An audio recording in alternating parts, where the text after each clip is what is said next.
ito yung charging case niya. Ayan, napakaangas, parang earbuds. Kasama niya sa box is ano lang, charging cable tsaka ito.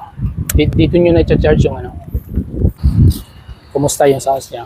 1, 2, 3, 4, 5, 6, 7, 8, 9, 10, 11, 12, 13, 14, 15, 16, 17, 18, 19, 20. So, yan. Dito tayo sa 20 na hakbang dito patalikod. Yan. So, kung naririnig nyo, kumusta naman yung sounds niya?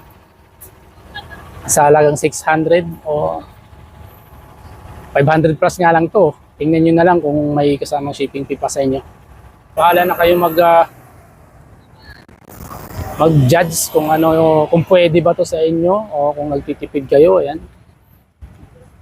Ayan, yung medyo tight